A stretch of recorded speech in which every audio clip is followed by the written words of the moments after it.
할렐루야. 옆에 있는 분 축복하도록 하겠습니다. 뭐라고 축복하시느냐?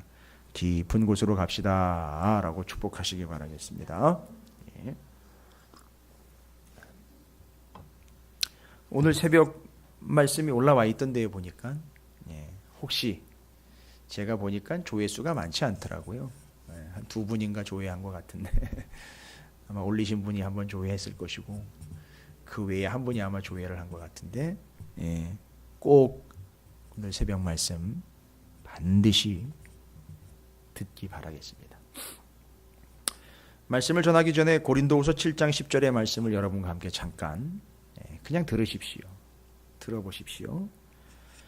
하나님의 뜻대로 하는 근심은 후회할 것이 없는 구원에 이르게 하는 회개를 이루는 것이요 세상 근심은 사망을 이루는 것이라. 다시 한번요. 하나님의 뜻대로 하는 근심은 후회할 것이 없는 구원에 이르게 하는 회개를 이루는 것이요 세상 근심은 사망을 이루는 것이니라. 근심이 있으세요? 무슨 근심인 것 같습니까? 세상 근심인 것 같습니까? 하나님의 뜻대로 하고 있는 근심 같습니까? 하나님의 뜻대로 하고 있는 근심이라면 걱정하지 마십시오. 그것이 어떻게 된다고요? 후회할 것 없는 구원에 이르게 하는 회개를 이루는, 구원에 이르는 회개를 이루어낸다는 얘기입니다. 그 근심 때문에. 제가 왜 이 근심이라는 단어를 여러분과 함께 사전에 먼저 나누고 있느냐면 이게 고난이라는 말과 직결되어 있거든요. 그러나 세상 근심은 사망을 이룬다라는 겁니다. 잊지 마십시오. 여러분, 성경이 말하고 있는 두 곳이 있습니다. 성도들이 이르러야 할 두 곳이 있어요. 여러 장소가 있고 처소도 있지만 어떤 지명이나 지역을 이야기하는 게 아니라 성경 전체의 지역이나 장소를 통틀어서 하나님이 이 교회와 성도들이 이르러야 할 두 곳을 정확하게 포인트를 찝어주셨어요. 오늘 설교는 이 설교라는 표현을 제가 별로 좋아하지를 않아요. 설교라는 표현. 그냥 말씀을 있는 대로 전하는 게 제 목적이고 제 본분이기 때문에 설교한다 그러면 어딘지 모르게 제가 제 얘기를 할 것 같아가지고 설교라는 표현을 좀 쓰기가 싫어요. 여러분들도 제 마음을 좀 이해해 주시기 바랍니다. 오늘 설교는 표적 설교예요.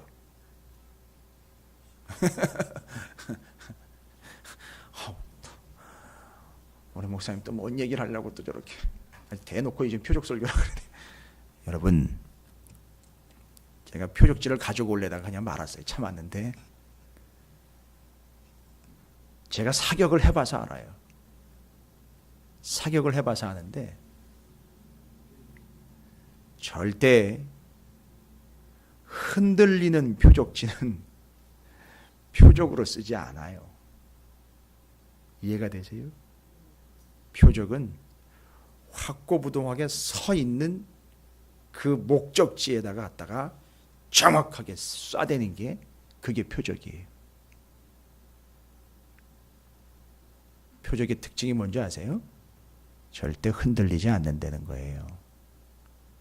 그러면 그 흔들리지 않는 표적에다가 정확하게 쏴대는 거예요. 말씀으로요. 죄송해요. 제가 뭐 다른 의도로 얘기하는 게 아니라 특히 설교에 대해서 이야기할 때 조심해서 얘기를 하십시오. 제가 설교하는 이야기가 참 듣기가 좀 별로 안 좋다라는 말씀 드렸는데 그 툭 하면 표적 설교 이렇게 이야기하는 그들 있지 않아요? 표적의 자격도 안 되는 사람들이에요. 왜냐하면 보세요. 얼마나 팔랑거리면서 흔들리는지. 그냥 표적지지 표적 아니에요. 거기다 절대 쏘지 않습니다. 표적은 여기 딱 붙어가지고 버티고 있어야 그게 표적인 거예요. 정확하게 박히거든요. 그럼 정확하게 명중하면 되는 거예요. 할렐루야. 우리는 지금까지 착각했어요. 표적은 흔들리는 게 표적인 줄 아니요. 절대 흔들리지 않는 게 표적이에요. 그래서 오늘 여러분이 다 표적이 되시기를 주님의 이름으로 축원을 드립니다. 네. 당신은 하나님의 영원한 타겟입니다 라고 축복하시기 바라겠습니다. 말씀의 타겟이에요. 뭐 다른 게 없어요. 그럼 말씀을 이어가겠습니다. 성도들이 이르게 될 두 곳, 성경은 두 곳을 이야기합니다. 첫 번째는 높은 곳. 이거 이미 나와 있어요. 구약에서 높은 곳을 이야기한다면, 물론 구약과 신약을 따로 나눌 필요는 없습니다만 같이 가야 되겠죠. 굳이 편의상 이야기하면 구약에서 높은 곳을 이야기한다면 신약에서는 깊은 곳을 이야기합니다. 제가 이거를 깨닫고 이걸 정리하고는 참 제가 제 자신이, 오해하지 마세요. 지 잘난 척하는 거 아닙니다. 제가 제 자신이 뒤로 나가 자빠질 정도였었어요. 진짜로. 성도가 이르러야 될 곳이 가장 높은 곳, 가장 깊은 곳. 고도로 치면은요, 높은 곳과 깊은 곳이 엄청난 차이가 날 것 같죠? 절대 그렇지 않습니다. 여러분, 지금 우리가 가장 높은 곳이라고 일컬어졌던 그곳이 예전에는 가장 깊은 곳이었던 거 아세요? 이게 또 과학이 들어가야 되니까 또 이해가 잘 안 되시나요? 지금 산맥이 올라가 있지 않습니까? 그 산맥이 옛날에는 바다였는데 이게 융기에 의해서 올라간 거잖아요. 가장 높은 데는 예전엔 가장 낮은 데에서 깊은 데였었어요. 이건 너무 고급진 정보라. 요겁니다. 구약에서 가장 높은 곳은 바로 다윗이 이야기했고 누구보다도 시편에서 가장 많이 표현되고 있는 여호와는 나의 피난처시요, 맞습니다. 산성이시요 요새시니. 그 피난처 요새 산성은 어디에 세워집니까? 가장 높은 곳에 세워집니다. 그래서 제가 이미 말씀드렸죠. 다윗의 이야기가 이미 구약 성경을 통해서 우리는 살펴본 바지 않습니까? 뒤로 여러 왕들이 지금 나와서 그 왕들을 살피고 있지만 다윗의 이야기가 시편과 연결했을 때 다윗이 그렇게 하나님 앞에 하나님이 나의 피난처시고 나의 요새시고 가장 든든한 반석이다라고 이야기할 때 그 표현, 가장 높은 곳 요새, 미스가브라는 뜻이 바로 가장 높은 곳이라는 뜻이에요. 근데 알고 봤더니 높은 곳이 따로 있는 게 아니라 하나님을 그 백성이 가장 높여 드릴 때 그때 거기가 가장 높은 요새요 피난처가 된다는 사실이. 여러분, 도망가고 싶으세요? 어디로 도망가실 거예요? 높은 곳으로 가셔야죠. 높은 곳을 찾아가실 필요 없어요. 여러분이 있는 그 자리에서 하나님을 가장 높여 찬양하면 거기가 제일 높은 요새와 산성이 되고 피난처가 되는 겁니다. 이게 첫 번째 높은 곳이. 그리고 두 번째, 깊은 곳. 오늘 우리가 이야기해야 할 곳이 바로 이곳이에요. 깊은 곳. 높은 곳으로 올라간다면요, 깊은 곳으로 나아가는 거예요. 들어가는 게 아니라 나아가는 겁니다. 참 재미있는 표현이에요. 그래서 오늘 새벽기도 누가복음 5장 1절부터 11절 말씀을 여러분이 반드시 연결해 보시라고 제가 부탁 말씀드리는 것이고, 이따 말씀을 그렇게 정리할 거예요. 오늘 말씀에 여러분 반복되는 단어 하나 찾아보셨습니까? 제가 부탁 말씀드렸는데. 그렇습니다. 감사합니다, 권사님. 말씀을 깊이 있게 잘 보셨네요. 다들 그렇게 찾으셨죠? 목사님 안 찾아가지고 우리한테 찾아보라고 그러면 그런 거 절대 아니지 않습니까? 여러분 찾아보셨어요? 몇 번이나 등장하시던가요? 표시는 안 해놓으셨구나. 자주는 등장하는 것 같은데 표시는 안 해놓으셨어요. 5번 등장합니다. 구덩이. 이게 오늘 핵심이에요. 요것 때문에 엘리후가 33장에 말이 시작이 됐어요. 여러분, 엘리후 어떤 사람인지 말씀드렸죠? 지난 수요일날 개괄적으로 설명을 드렸어요. 엘리후, 그 이름의 뜻이요? 그분이 나의 하나님이시다. 그가 나의 하나님이시다는 뜻이에요. 이런 이름 등장 안 했거든요. 욥기에서 이런 이름이 등장 안 했어요. 하나님이 들어간 이름 등장 안 했고, 이게 엘리후라는 이름이 바로 엘리야, 엘리사와 같이 어디식 이름이죠? 히브리식 이름이에요. 그러니까 이 사람 분명히 지금 아브라함의 계보를 따라가고 있는 바로 하나님이 선택한 그 족보 가운데 있는 사람일 거라고 추정을 해요. 근데 욥은 말하자면 그 계열로 있는 사람이 아니에요. 욥의 세 친구도 그 계열이 아닙니다. 중요한 거는요, 그 아버지가 소개가 됐다는 얘기죠. 이 가문이 참 유력한 가문이라는 거죠. 이게 히브리식이지 않습니까?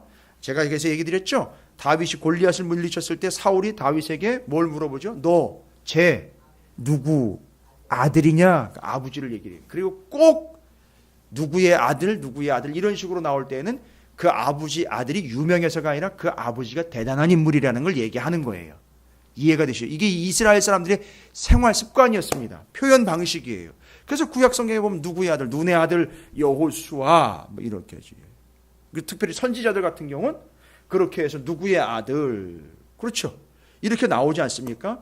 그건 바로 유대식이에요. 히브리식입니다. 그러니까 지금 엘리후 역시 그 아버지가 소개가 되고 있다는 이야기는 그 계열이라는 거예요.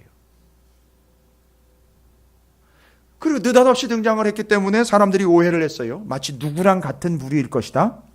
새 친구랑 같은 부류일 것이다. No, 땡큐입니다. 그렇게 해석해 주시면 상당히 섭섭하고 서운합니다. 나중에 엘리후 볼 낯이 없을걸요 아마.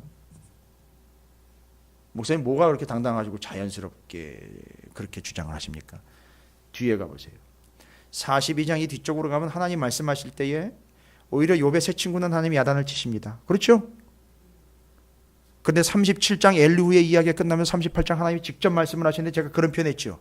엘리후의 말이 끝나니까 마치 하나님이 뭐 하시듯. 그렇죠. 달리기 경주에 그 다음 주자에게 바통을 이어주듯 누구한테 바통을 이어주는 것과 같은 모습이요. 엘리후가 하나님에게 바통을 이어주는 것 같은 그런 모습이에요. 그러니까 이 사람 그냥 짜증나는 사람 아닙니다. 예, 여러분 그거 들어보셨어요? 지금까지 이 엘리후에 대해서 뭐라고 평가를 했느냐면 듣보잡. 이거 신조어인데 저도 배웠어요. 이거 함부로 이렇게 쓰면 안 돼요. 듣보잡. 무슨 얘기냐?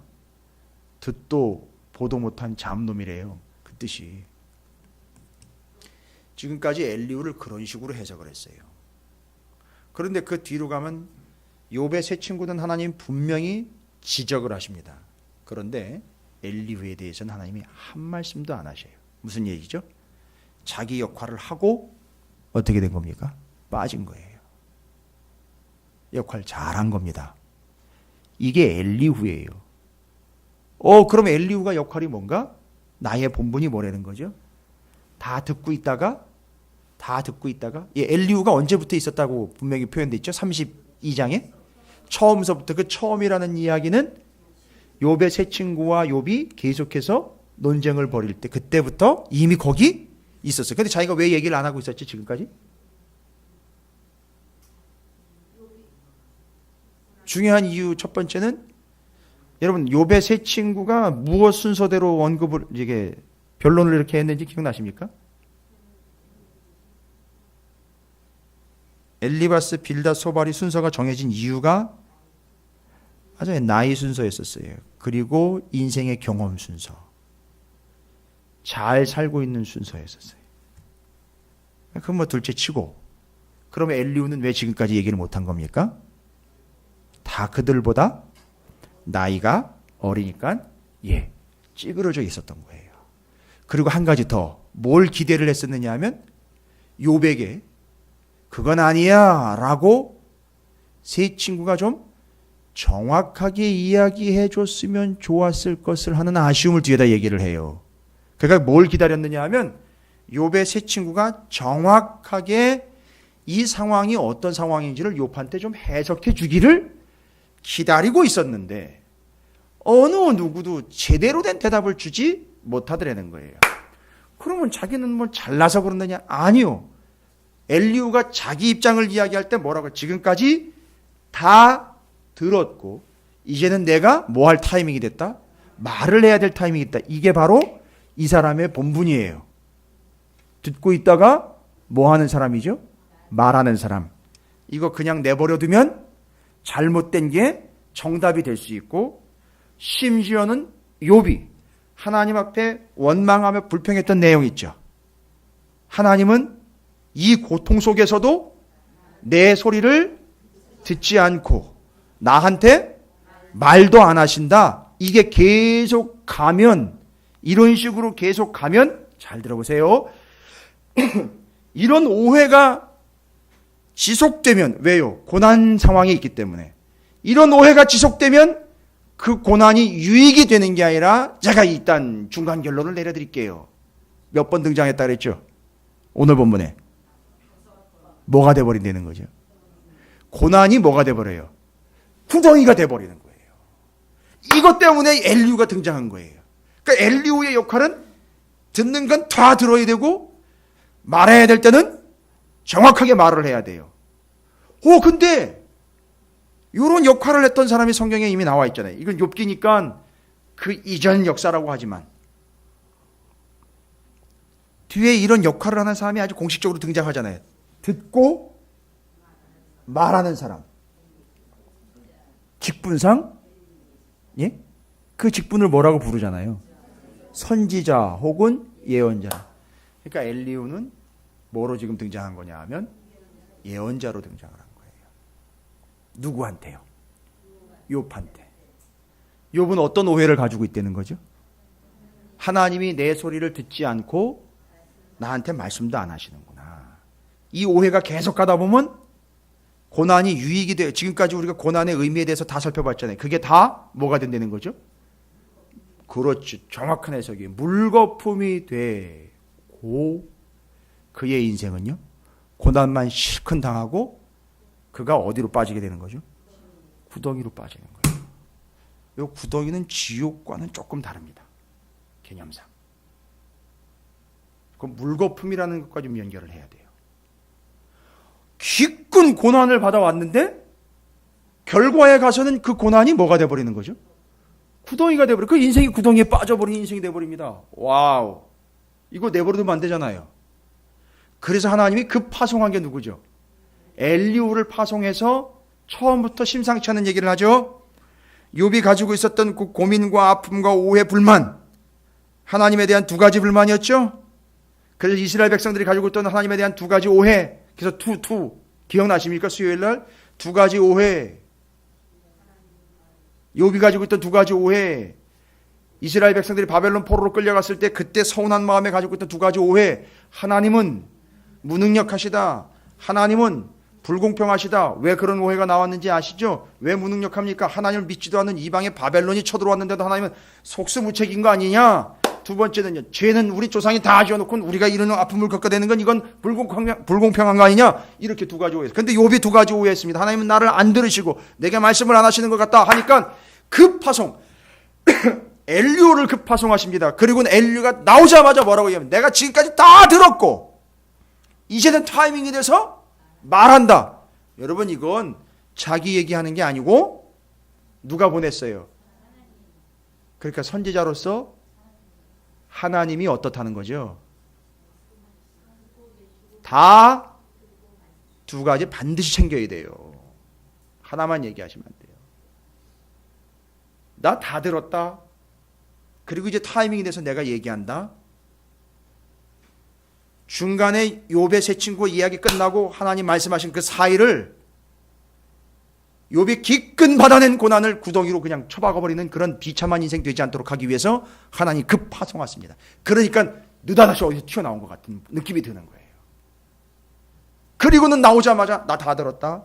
내가 이제 얘기해야 될 타임이 됐다. 이건 자기가 그렇다는 게 아니라 나를 보내신 하나님이 지금도 다 듣고 계시고 말씀하신다, 이거예요.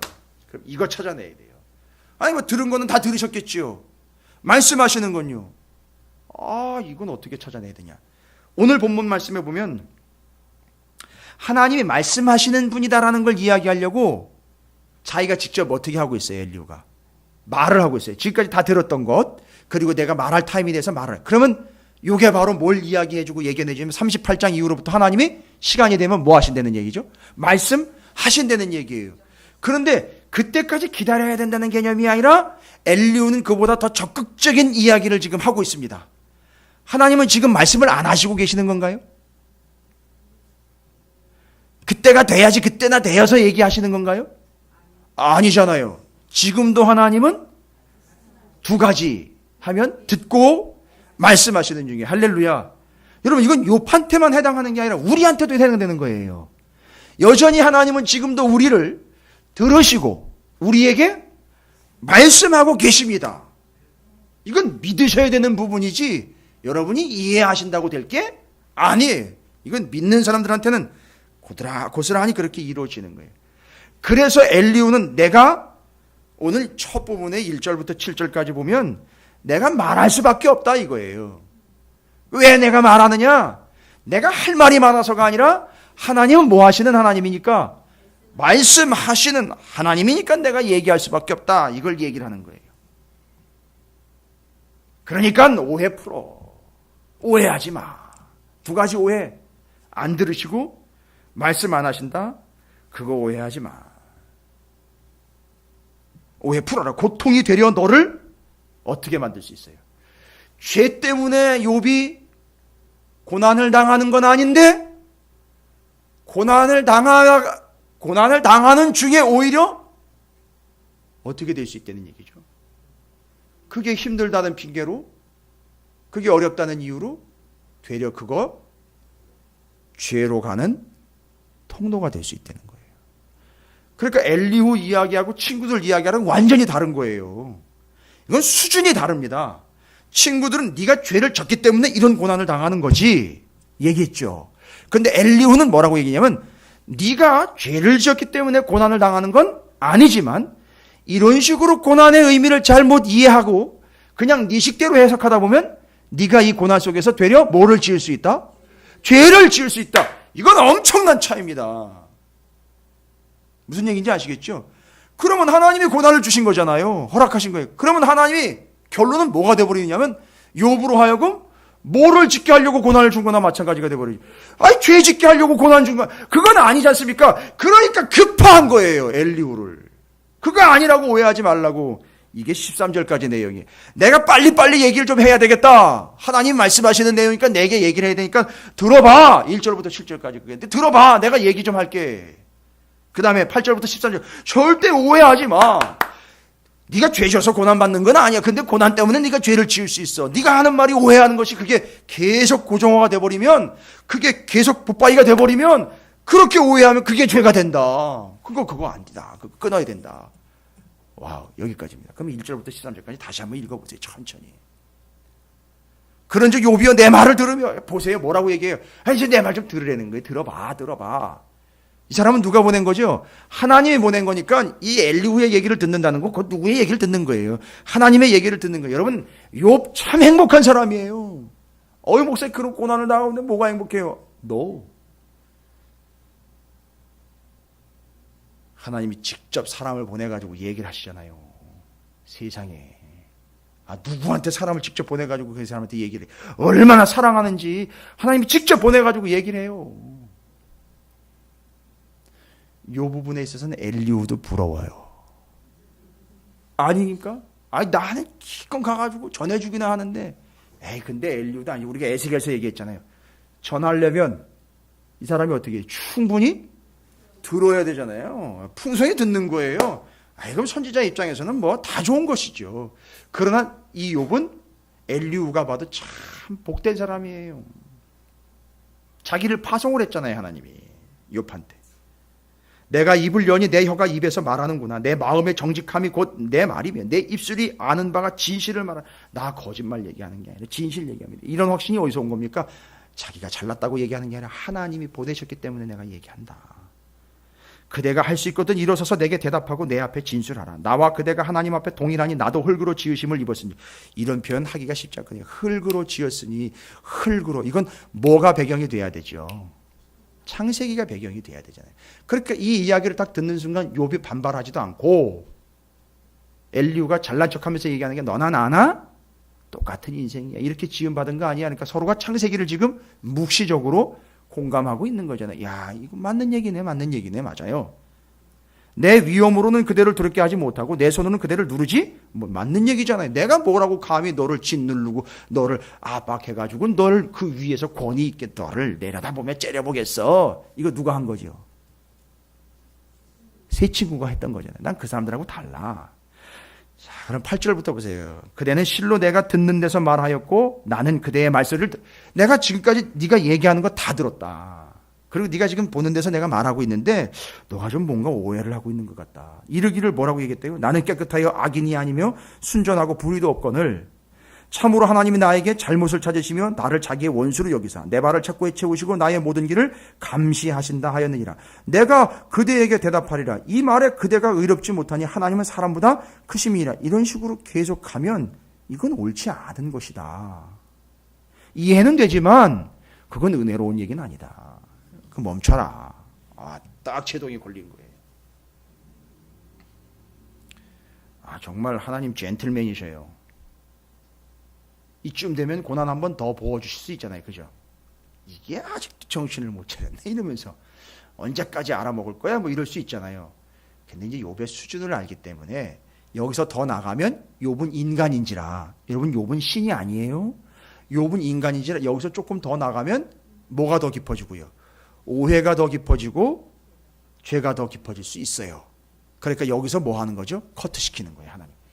진짜 하나님 사랑하신 거예요. 그리고 하이라이트가 뭐냐 하면 그 뒷부분으로부터 이제 시작을 해서 19절부터 28절까지 뭘 얘기를 하려고 하느냐 하면 물론 이제 14절부터 30절까지를 좀 전체적으로 보셔야 돼요. 14절부터 30절까지 이야기하려고 하는 게 뭐냐 하면 지금은 자기가 욥이 잘못하지 못하도록 더 오버하거나 그릇된 길로 나가지 못하도록 좀 막아주는 선지자의 역할로 왔죠.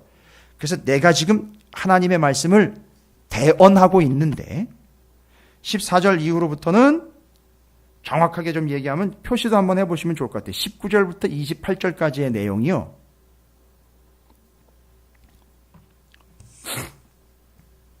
이렇게 설명을 드릴게요. 선지자의 역할을 해서 하나님의 말씀을 대언하고 있는 엘리후가 그거 오해하지 마. 너 하나님이 안 듣고 얘기 안 하시는 거라고 오해하는데 그게 오해가 깊어지면 죄가 될 수 있으니까 여기서 멈춰라 하고 14절부터 30절까지는 하나님은 진짜 말씀하시는 분이 맞아. 요거 얘기한 거예요. 첫 번째 증거가 뭐예요? 하나님 말씀하시는 분이 맞아. 첫 번째 증거가 뭐가요? 누구를 증거로 들 수 있어요? 엘리후요. 내가 왔잖아. 하나님 말씀하시려고 나를 보내셨어. 그러니까 하나님 말씀하시는 거 맞지? 그리고 아까 이제 욥 봤을 때 엘리후가 조금 부러운 면이 뭐냐 하면 하나님은 욥한테 두 채널로 얘기를 하셔요. 채널이 두 채널이에요. 말씀을 하시는데 두 채널로 얘기를 하셔요. 첫 번째 채널 뭐예요? 누구를 통해서? 엘리후를 통해서. 그리고 엘리후가 와서 너 지금껏 내가 와서 하나님의 말을 직접 전하기 전에 이미 하나님은 계속해서 너한테 말씀하고 계셨었어. 그게 뭔지 알아? 뭐를 통해서? 고난을 통해서 얘기를 계속했다는 거예요. 두 채널이에요. 그래서 엘리후가 욥을 부러워할 법한 거예요. 이해가 되세요? 그러니까 욥은 필요할 때 사람을 보내가지고 말씀하셨어요. 지금껏 계속해서 무엇을 통해서 말씀하신 거죠? 고난을 통해서 말씀하신. 그게 두 채널인 거예요.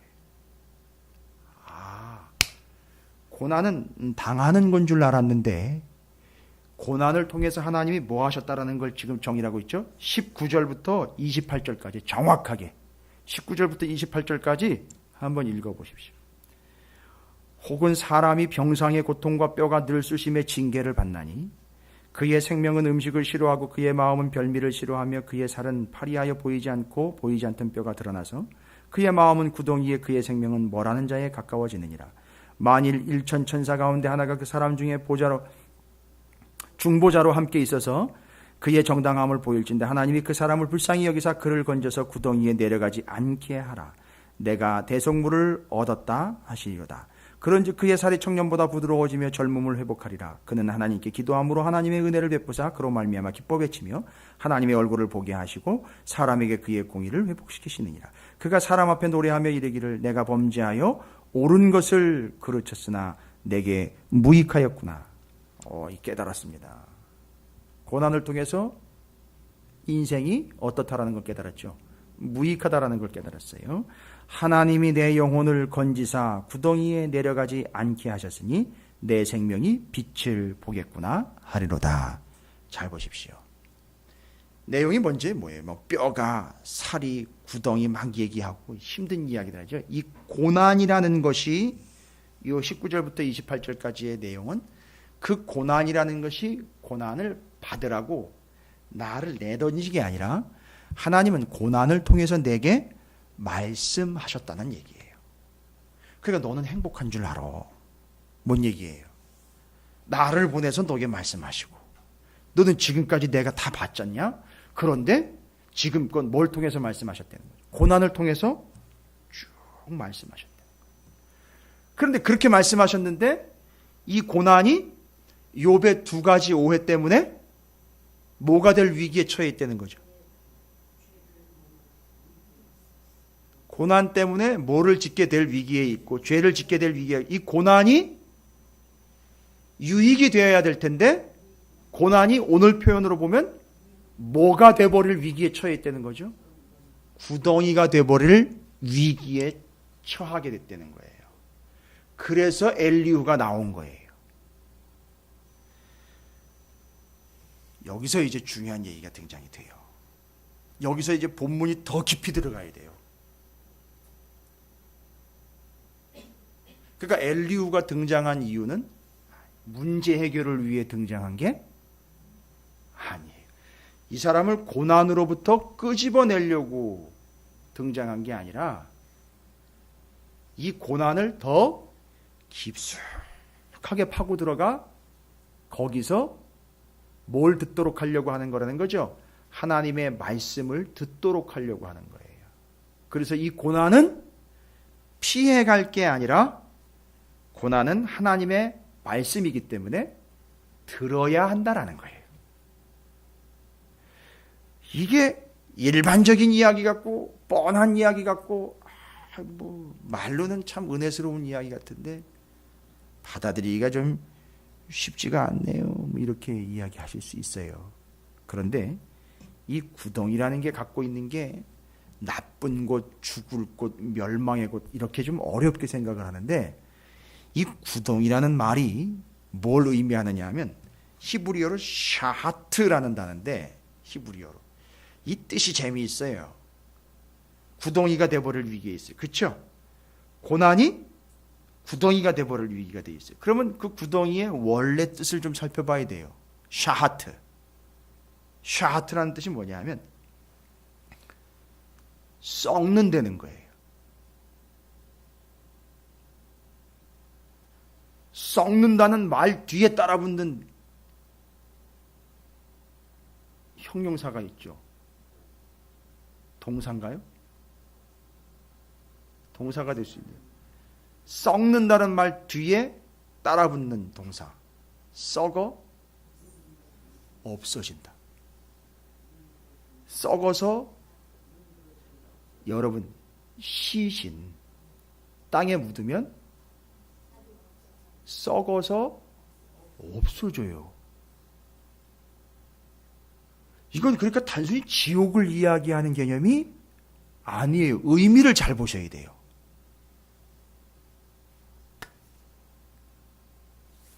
여기가 이제 연결고리예요. 상당히 중요한 연결고리입니다. 그 다음에 맞아요. 죽음. 그런 의미도 있습니다.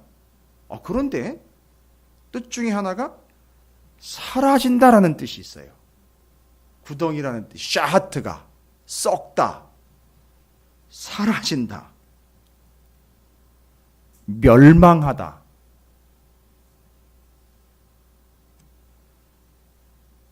결론적으로 이야기하면 헛된 곳으로 돌아가다. 그러니까 구덩이가 된다는 이야기는 뭐예요? 지금껏 기근 고생을 했는데, 근데 그 고생이 어렵게 체득해가지고 쌓아온 개념이 아니라 하나님이 뭐 하신 거였는데, 지금까지 말씀하신 거였는데 이게 뭐가 될 위기에 처해 있다는 거죠? 아까 뭐처럼요? 그 입김처럼 사라져버릴 것 같은 헛되게 될 위기에 처했다는 얘기예요. 이해가 되겠습니까? 그러니까 여기서 이제 뭘 적용하시면 되느냐 하면, 이해가 잘 안 되시면 전도서에 헛됨이라는 걸 여기다 적용하시면 돼요. 기껏 말씀하신 하나님의 말씀이 어떻게 될 위기가 돼 있어요? 헛된 게 돼버려. 그냥 사라져버릴 위기가 돼. 그건 쓸데없다라고 얘기하면 안 되잖아요. 쓸모없다라고 이야기하면 안 되잖아요. 기껏 하나님이 말씀하셨는데 이게 금방 그냥 사라져버릴 위기에 처해 있는 게, 그러니까 급파한 거예요. 엘리후를 급파한 거예요. 그리고 여기 오늘 5번이나 표현된 거 있죠? 이 고난이 뭐가 되지 않도록, 구덩이가 되지 않도록, 그러니까 그 고난을 당한 욥이 어디에 빠지지 않도록이죠? 구덩이에 빠지지 않도록 하기 위해서 엘리후가 온 거예요. 지금까지 고난받은 게 구덩이가 돼버리면 안 되니까. 그러면 그 구덩이는 뭔 얘기냐면, 그냥 하나님이 오셔가지고 직접 이야기하고 그걸 하나님의 뜻이 이루어지기 직전에 이게 다 어떻게 돼버리죠? 사라져버리면 42장은 없는 거죠. 42장 없는 거예요. 그럼 다 사라져버리는 거란 말입니다. 하나님이 어떻게 공을 들이신 건데요? 어떻게 여기까지 끌고 왔는데요? 여러분, 고난 중에 계세요? 어떻게 여기까지 왔는데요? 끝까지 가세요. 구덩이가 되면 안 된단 말이에요. 지금 그 상황에 구덩이가 돼버리면 안 된단 말이에요. 여기서 끝나면 안 돼요.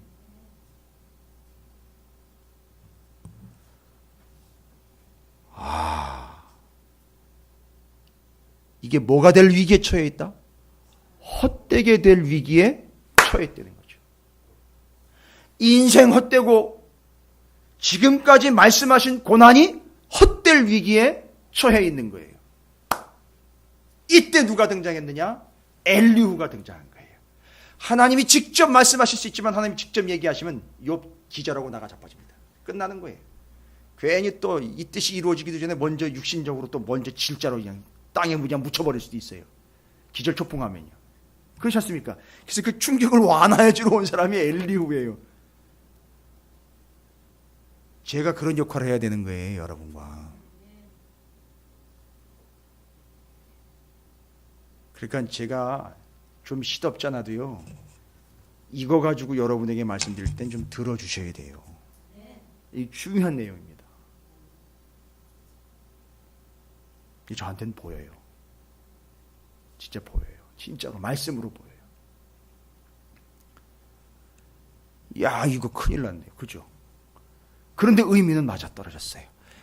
엘리후 선지자가 왜 왔느냐? 그 고난이, 하나님의 말씀인 고난이 물거품 되지 않고 그냥 무용지물로 사라져버리지 않도록 하게. 여러분, 자기 자랑과 자기 일 내세우지 말고요. 여러분께서 지금까지 고난을 당하신 거 있죠? 우리 교회는 엘리트들만 모여가지고 고난이 없는 마야야. 진짜 엄청난 고난을 당하셨잖아요. 그게 곧 뭐라는 얘기예요? 하나님의 말씀인 거예요. 혹시 지금 고난 중에 있다면 그게 하나님이 지금 뭐 하고 계시는 거예요? 말씀하고 계시는, 그걸 물거품으로 만들면 안 된다는 거예요. 그래서 엘리후가 왔어요. 근데 오늘 욥기 33장은 엘리후가 온 것만으로밖에 설명이 안 돼요. 이 깊은 의미를. 그래서 엘리후는 계속 욥한테 이러는 거죠. 알아듣겠어? 알아듣겠어? 내가 온 이유는 그거야. 하나님 말씀이 너에게 임해서 너가 지금까지 가난 고난이 구덩이가 돼버리지 않고 네 인생이 구덩이가 되지 않도록 하기 위한 하나님의 배려인 거야. 그러니까 들어야 돼. 헛것이 되도록 하면 안 돼. 지금까지의 인생이 헛것이 되도록 하면 안 돼. 그럼 어떻게 해야 돼요? 구덩이가 되지 않도록 해야 되잖아요. 헛것이 되지 않도록 해야 되잖아요.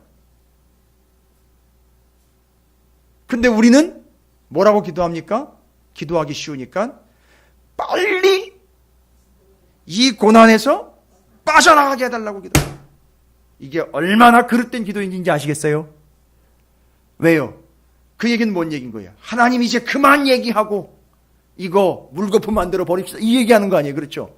아주 위험한 얘기입니다. 그거 아닌 거예요. 그러면 이게 기껏 그 고난을 당한 게 물거품 되고 그냥 사라져 버리지 않도록 고난이 유익이 돼야 되잖아요. 그 답이 오늘 새벽 본문이에요. 그 답이 오늘 새벽 본문이라고요. 누가복음 5장 1절부터 11절이에요.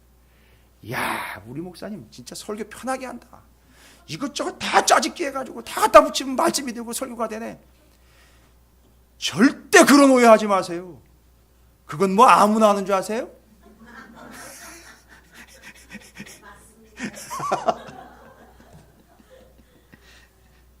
그게 아니고 저도 정말 하나님 앞에 외람되면 저도 죽겠어요. 하나님 절 가만히 안 내버려 두셔요. 그러면 꼭 그 말씀을 들어야 될 사람들이 꼭 생겨요.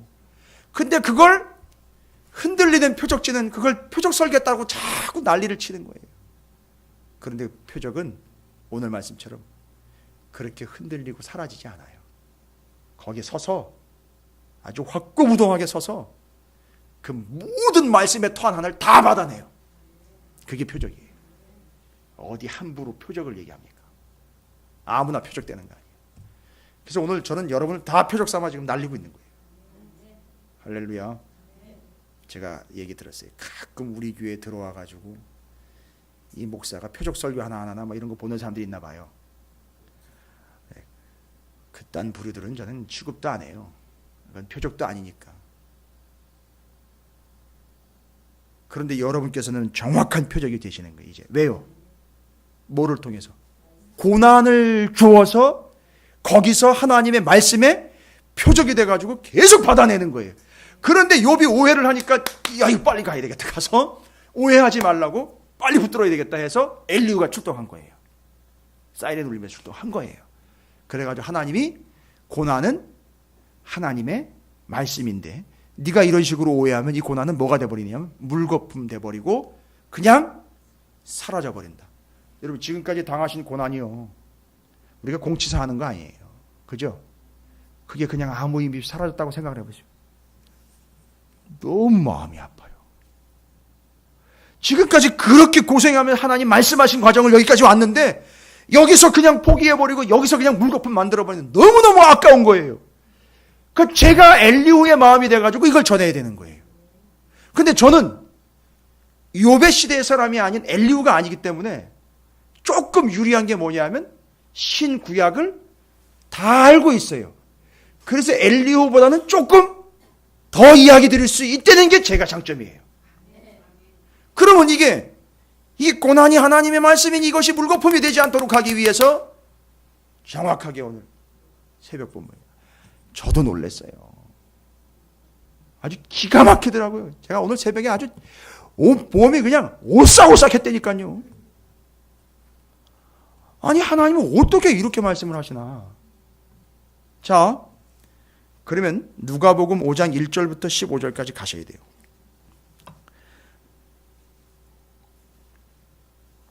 오해하지 마세요. 설교 재탕 아니에요.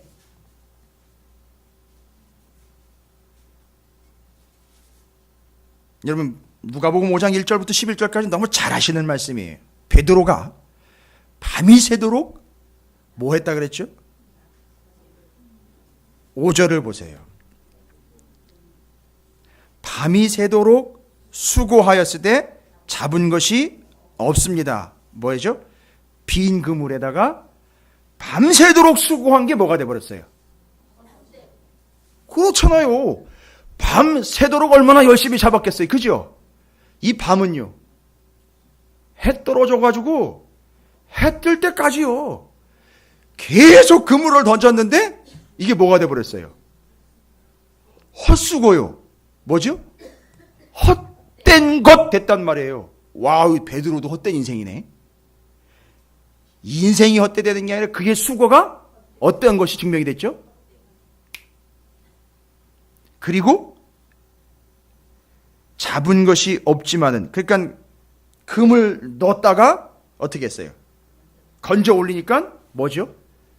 빈 그물 됐어요. 제가 새벽에 시편 62편에 다윗의 시편을 여기다 연결을 했어요. 다윗이 뭐라고 얘기했느냐 하면 이런 얘기했어요. 아, 슬프도다. 사람은 입김이며 인생도 속임수니. 여기 속임수라는 말이 뭐냐면 바로 그물을 넣었다가 건져 올렸는데 뭐예요? 아무것도 없는 거예요. 빈털털이. 물거품. 헛된 거. 빈 거. 그게 속임수라는 얘기인 거예요. 그 얘기가. 그러니까 잘 보세요. 전도사가 왜 나왔느냐 하면 그냥 나온 게 아니에요. 인생 다 살아보고 헛되다라는 걸 경험한 것도 있지만 이 솔로몬이 헛되다는 얘기를 누구한테 제일 많이 들었느냐 하면 아버지 다윗한테서 들은 거예요, 이미. 여러분, 여러분의 부모님으로부터 제일 많이 들으신 얘기가 뭡니까? 저게 커서 뭐 되려고? 이제 밥이나 축내고 뭐 이런 얘기 들은 거예요? 근데 다윗에게 솔로몬이 제일 많이 들은 얘기가 이런 얘기인 거예요. 야, 인생이 입김이다. 속임수다. 이거 제일 많이 들어요. 그러니까 자기가 봤을 때 자기 인생이 다 그거였거든요. 그러니까 그게 전도서로 나온 거예요. 야, 그리고 저울에 달면 그들은 입김보다 가벼우리로다. 딱 그 얘기잖아. 입김, 숨, 호흡, 헛것이 되는 얘기. 빈 금을 올려보니까 또 속았다. 또 속았다. 속았다. 헛되다. 헛되다. 헛되니 모든 것이 다 헛되다. 근데 지금 욥기 33장을 보니까 자칫 잘못하면 욥이 지금까지 당한 고난이 뭐가 될 수 있다는 거죠? 여기 누가복음 5장에 의하면 헛그물질 될 뻔인 위기가 처해진 거잖아요. 그렇죠? 그래서 그 헛되게 되면 그 인생이, 그 고난이 다 뭐가 돼버린다는 거죠? 구덩이 된다 그랬잖아요. 그러니까 구덩이로 가기 전에 기가 막혀. 구덩이로 가기 전에 주님이 어떻게 하신 거예요? 오신 거예요. 구덩이 되기 전에, 구덩이에 처박히기 전에 주님이 오신 거예요. 오셔가지고 구덩이로 가면 안 돼. 구덩이로 가면 안 되고 주님이 뭐라고 얘기했어요? 깊은 곳으로 가자. 이건 거예요.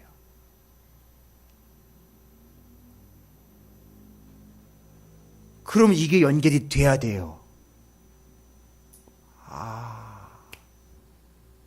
고난을 헛것 만들지 말고, 고난을 벗어나려고 하지 말고, 바로 이 고난이 너에게는 깊은 곳이 되는 거예요. 그러니까 여기서 뭘 깨달아야 되죠? 하나님은 욥을 더 깊은 곳으로 인도하고 싶은 거예요. 그래서 엘리후가 이거 구덩이 아니야. 깊은 곳으로 가야 돼. 본문 누가복음으로 봐볼게요.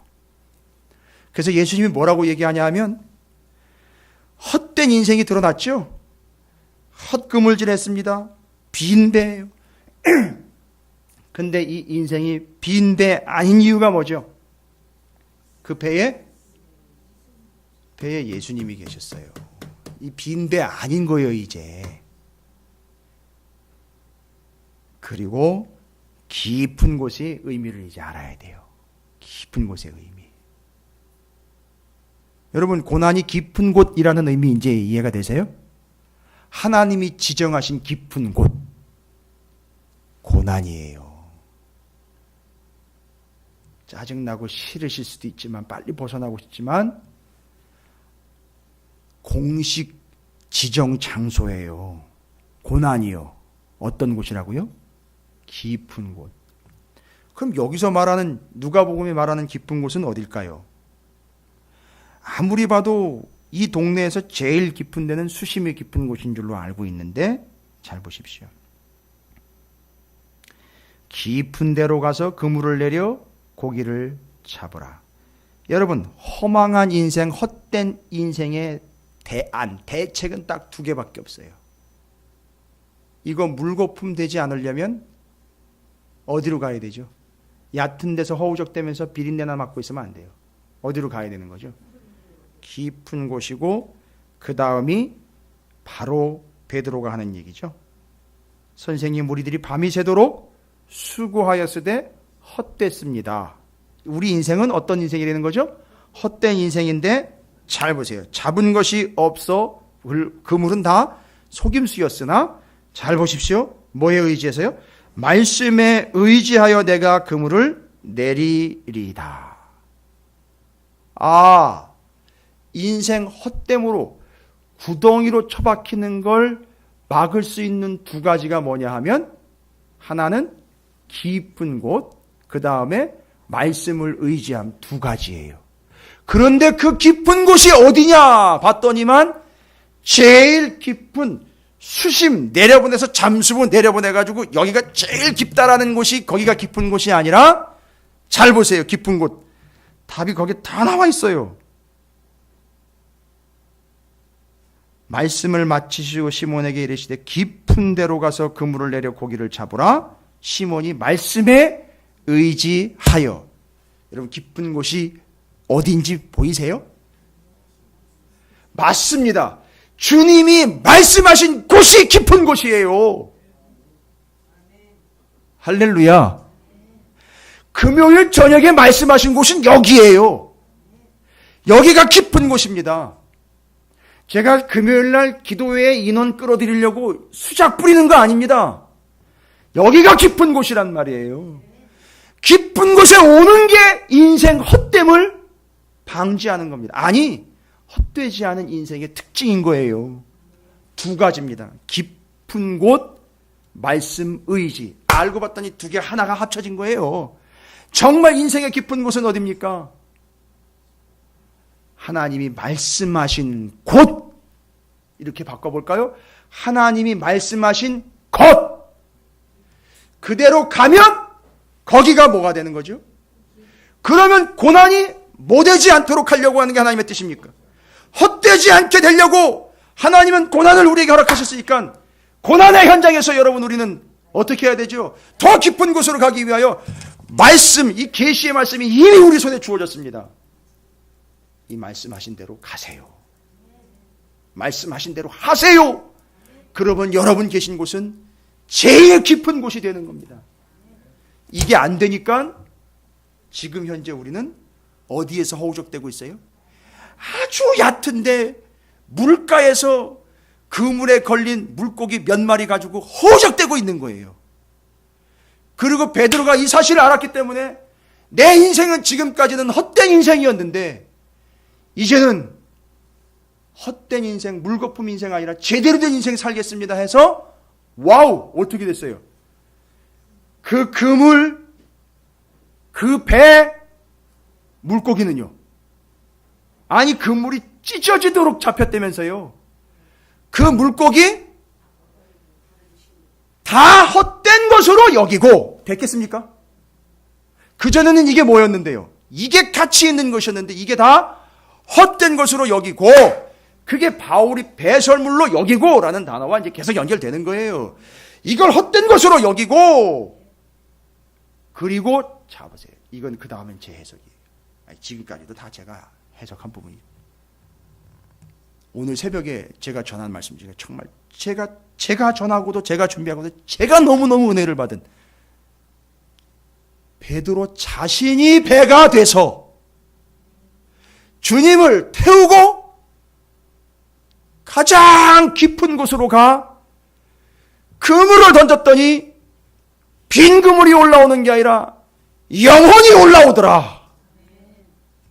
이게 헛짓 아닌 거잖아요. 이게 돼버린 거예요. 그런데 요즘 교회와 성도들은 베드로가 버리고 간 그 물고기를 주워 담고 있다는 거예요. 내가 너를 왜 불렀는데 이제 헛된 인생 집어치우고 내가 너를 타고 더 깊은 데로 가, 말씀을 따라 순종하여 닿는 곳에 가서 네가 사람을 낚는 어부가 되는 값어치 있는 인생으로 내가 살아가게 하려고 하는데, 교회요, 성도요, 너희들은 베드로가 버리고 간 그 물고기를 주워 먹으려고 바닷가에 모여가지고 그 짓을 하고 있구나. 지금 그게 하나님의 탄식인 거예요.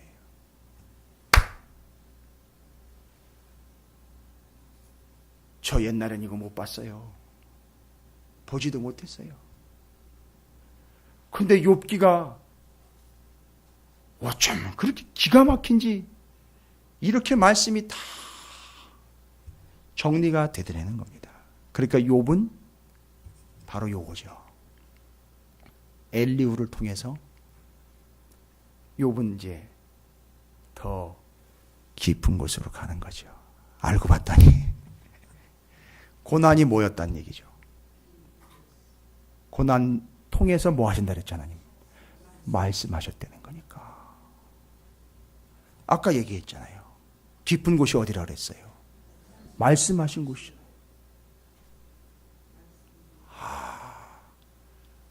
고난이 깊어진다는 얘기는 뭐가 깊어진다는 얘기죠? 말씀이 깊어진다는 얘기예요. 지금 우리가 극심한 고난 가운데 있는 그들, 거기가 어디라고요? 가장 깊은 곳이에요. 그리고 거기서 여러분은 그물질을 하고 있는 게 아니라 누구를 태우고 있어요? 주님을 태우고 거기서, 잘 보세요, 끝을 보는, 이제 고난의 끝을 보는 믿음입니다. 거기서 뭐 하고 있더라? 빈 그물을 적어 올리는 게 아니라 영혼들을 건져 올리고 있더라는 거예요. 여러분, 그 고난의 끝자락에 누가 걸려 있는지 아세요? 여러분 가족들, 내 주변에 죽어가는 이들이 거기 걸려 있어요. 나는 고난 때문에 내가 죽겠네 그랬는데 그게 아니라 그 고난의 끝에 진짜 죽어가는 영혼들이 걸려 있는 거예요. 이게 욥에게 보낸 엘리후가 마치 베드로의 빈 배로 올라가서 깊은 곳으로 가자, 더 깊은 곳으로 말씀하셔서 간 거기에서 그 찢어진 금을 내버리고 더 깊은 곳인 세상을 향해 가 영혼들을 끄집어내고 구원해내는 그 역할을 감당했던 베드로가 주님을 모시고 이제는 자기가 뭐가 됐다는 거죠? 배가 되어서 주님을 모시고 가는 거예요. 정말 깊은 곳이, 새벽에 얘기 드렸어요. 깊은 곳은 고생스러워 짜증나는 곳이 아니라 진짜 종국에는 깊은 곳이 우리 인생의 제일 기쁜 곳이 된다라는 사실이에요. 할렐루야. 고난을 당하는 이들을 상담해 준답시고 앉아가지고 괜찮을 거예요, 좋아질 거예요, 나아질 거예요, 아무리 그런 얘기 해봐야 소용없어요. 상담이 필요한 게 아니라 깊은 곳으로 끌고 가야 되는 거예요. 고난이 깊어지면 말씀이 깊어지고, 깊어지면 깊어질수록 구원받는 영혼들은 그 수를 더하게 된다는 사실을 잊지 마시기를 주님의 이름으로 축원을 드립니다. 거기 하나님의 뜻이 있습니다. 여러분, 우리 찾으시는 교회는 주님을 모시는 배가 되어서 갖다 대, 그러면 예 하고 갖다 대서, 그게 또 배잖아요. 배로 기어야 돼요. 주님 모시려면 그거밖에 없어요. 아이, 그렇지 않습니까? 배로 박박 기어야 됩니다. 모시고 다니는 거예요. 배가 되어 주님을 모시고 여기 가자 저기 가자, 바로 그게 깊은 데가 되는 거예요. 근데 자기가 가면 맨날 물가가 되는 거예요. 여러분 인생이 그렇게 풍성하고 깊은 인생 되시기를 주님의 이름으로 축원을 드립니다. 그런데 욥을 통해서 얘기하는 것은 고난이 바로 그 깊은 곳이라는 사실을, 목사님 오늘 짐 돌려왔다가 짐 달고 가네요. 더 깊은 고난으로 가라니 이거 어찌합니까? 어찌해야 할까요? 아니요. 말씀이 더 깊어지고 그 끝에 달려있는 영혼이 대롱대롱 매달려 여러분이 구원해주고 건져주기를 기다리고 있을 겁니다. 분명히 여러분에게 그 사명이 있어 그 놀라운 은혜가 그 깊은 곳이 정말 여러분 인생의 기쁜 곳이 되시기를 주님의 이름으로 축복합니다. 기쁜 곳, 그게 42장이잖아요. 깊은 곳이 된 다음에야 기쁜 곳이 되는 거예요. 이건 제가 만든 이거거든요. 근데 너무 은혜스러워요, 진짜로. 깊은 곳이 정말 기쁜 곳이에요. 말씀이 깊어지고 내가 주님을 모실 수 있다니, 주님이 내 배에 오르고 있다니, 그 주님 모시고 더 깊게 주님의 말씀이 명령하시는 곳으로 자유롭게 구덩이 인생 아닌 깊은 곳 인생이 되셔서 여러분의 인생이 좀 더 풍성하게 되시기를 주님의 이름으로 축원을 드립니다.